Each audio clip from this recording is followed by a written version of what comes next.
I want to welcome Agile XRM to the podcast. I've known the people at Agile XRM for the past 12 years. I've seen how their business process management tool can add massive value to complex organizational processes in sectors such as finance and government.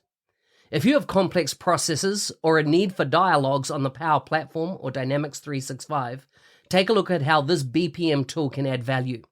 You can find them at agilexrm.com or check out the show notes for more details.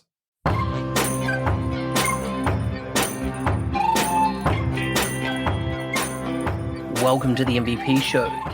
My intention is that you listen to the stories of these MVP guests and are inspired to become an MVP and bring value to the world through your skills. If you have not checked it out already, I do a YouTube series called How to Become an MVP. The link is in the show notes.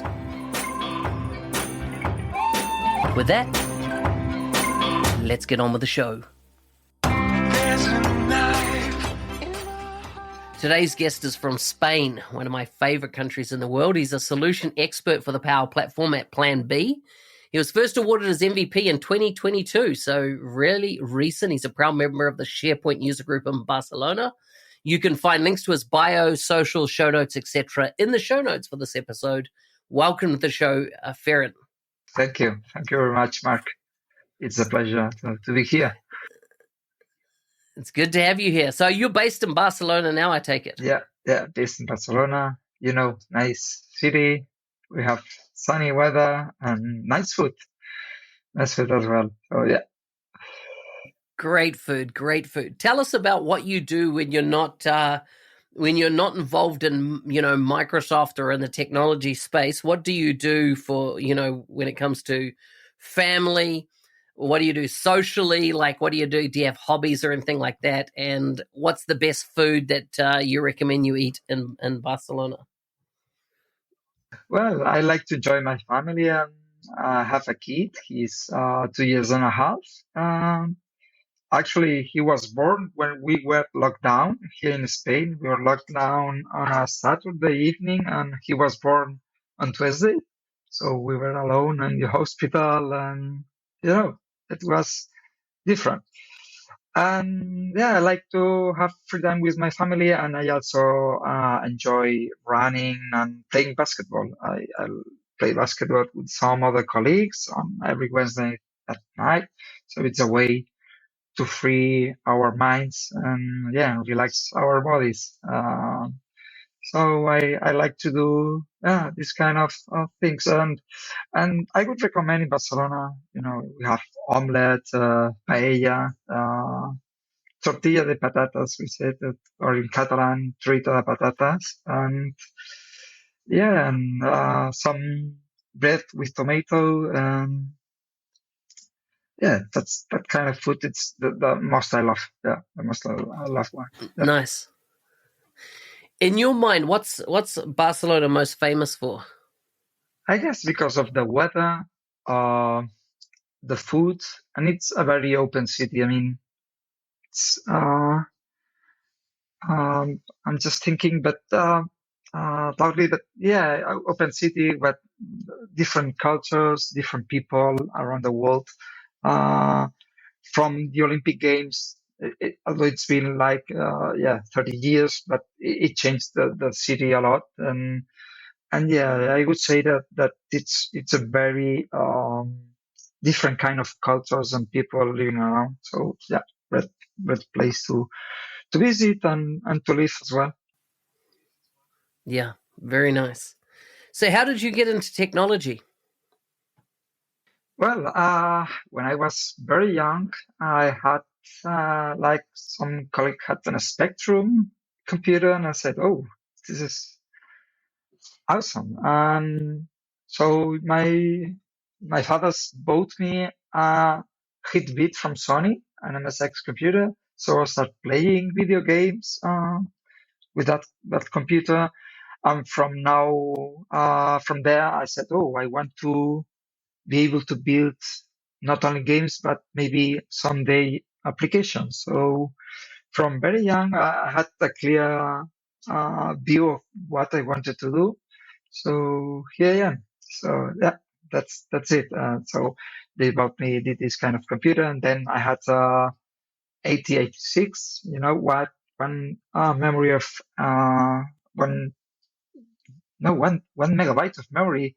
Well, 645 40 kilobytes, and yeah, 30 megabytes hard disk, and yeah. So I started in technology from very early stage, very early in like I was 14, I think, or 12 years old. So yeah, and I studied at university computer science, and yeah, started working always on Microsoft ecosystem, Microsoft products. So, Mm-hmm. How did you end up, in your current role? I take it you're doing things with the Power Platform and Power Apps and things like that. How did you end up being here? okay, it's been a long journey. I started working, as I said, with Microsoft technologies in 1998. So I started working with Visual Basic and um, uh, SQL Server. And then a project came up with SharePoint Server 2003. So then I found out SharePoint, and I started working with SharePoint from that version, from there, and working during all these years. And when the Power Platform came in, I was really amazed with Power Automate. I thought, oh, this is a great deal, a great product, and even with Power Apps as well. But I fell in love, I would say, with Power Automate. So I started blogging, posting, and getting involved in the Power Automate community. And so here I am. I'm a member of the super user group in the Power Automate community, posting answers to questions from users. And yeah, start working with the Power Platform. It's really, I would say it has a close relation with Microsoft 365, with SharePoint, but now with Teams and all the other products. So started working with the Power Platform, I guess, 3 years ago. 3 years ago, I would say. Yeah. So, with falling in love with Power Automate and creating flows, are there any flows that you have created for your personal life, as an outside of doing for customers? That's interesting. I started work. Well, I created a workflow for myself, but just to learn. So I use Power Automate to get, as I said, I love basketball.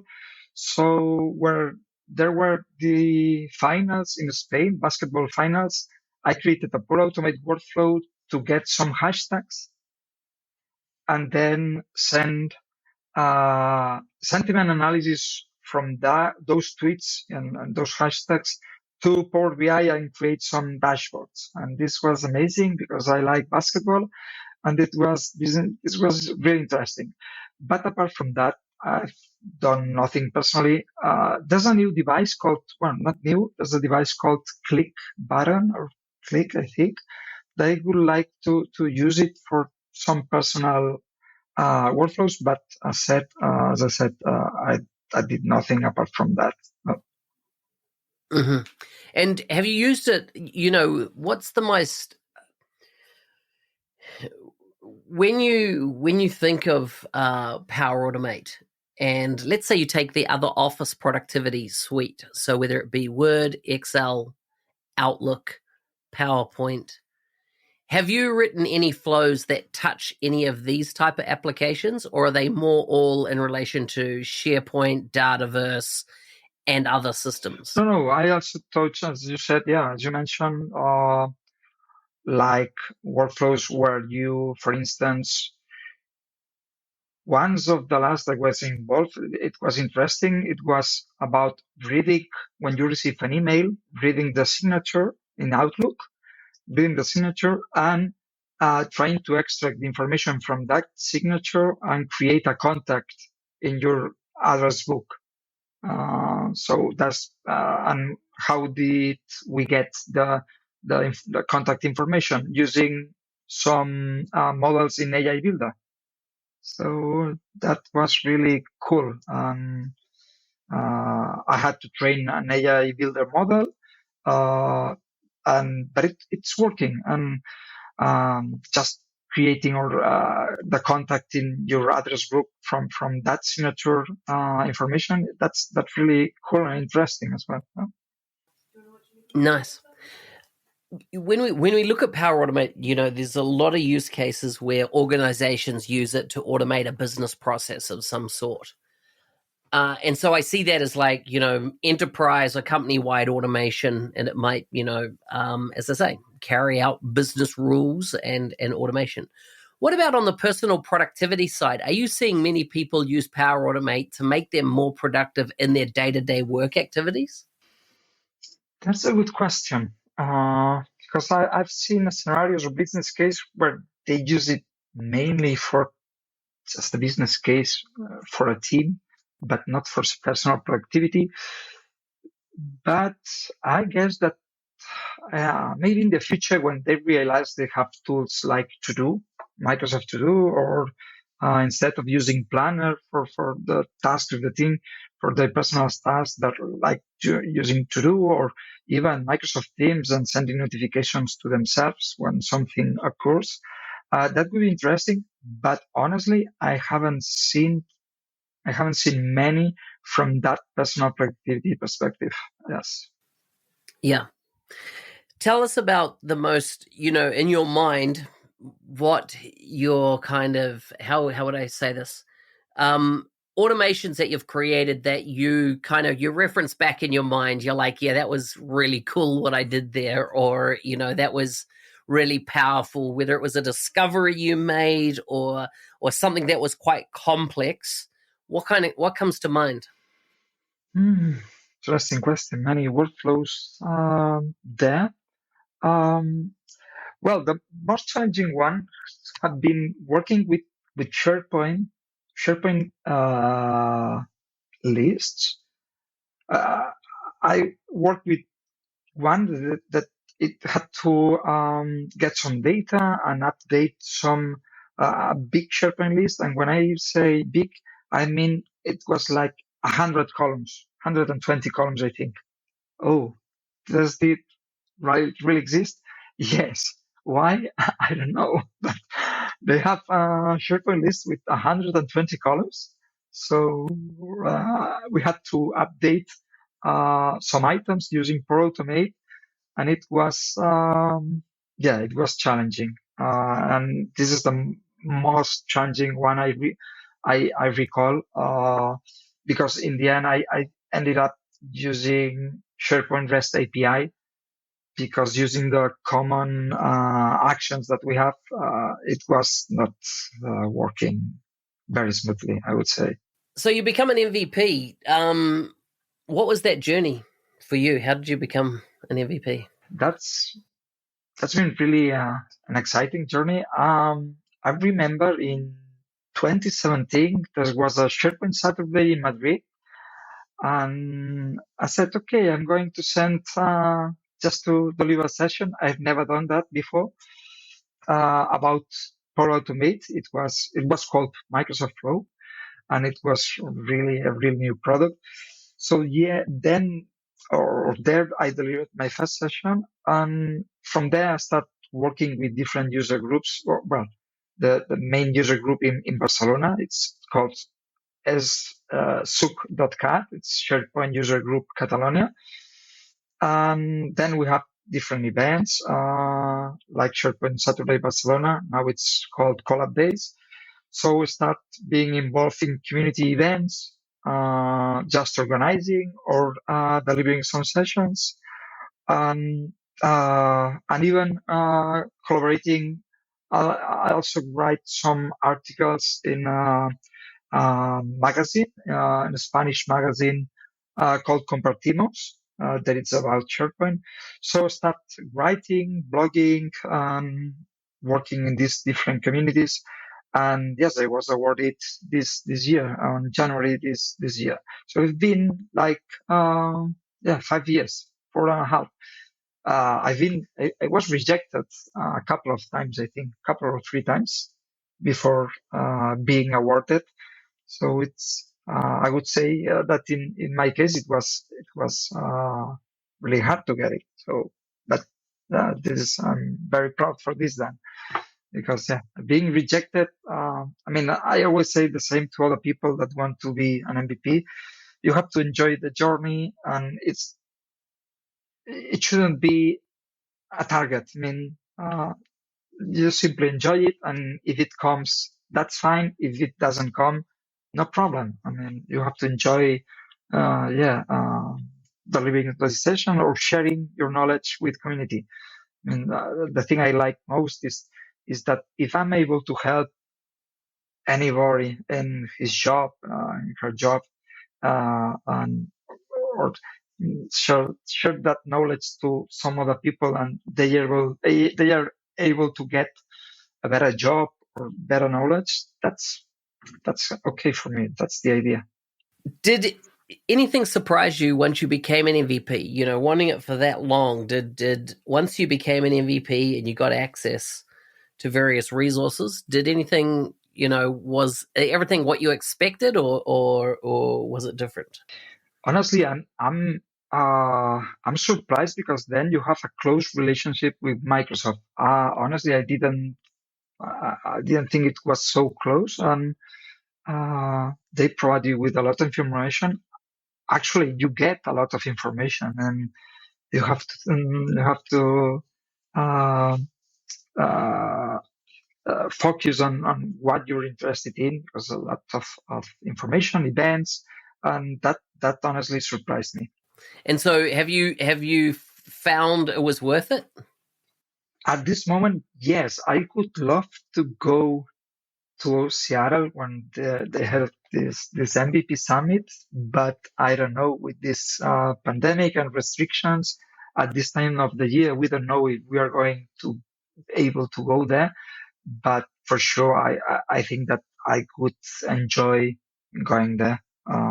For me, it's I guess that's the most valuable prize to be awarded an MVP, is to go there and meet people in person and meet other MVP colleagues around the world. Yeah, that should be amazing. Yeah, maybe in 2024, because I'd be surprised if it's going to happen in 2023. Yeah, Yeah. you're right. I think it must be so hard for so many MVPs, you know, that have become an MVP while COVID has been happening, or just before COVID, and not to experience that part, because it's definitely the best feature of the program. So hopefully I'll get to see you there one day. But thank you, Ferran, so much for coming on the show. Thank you very much. It's been an honor.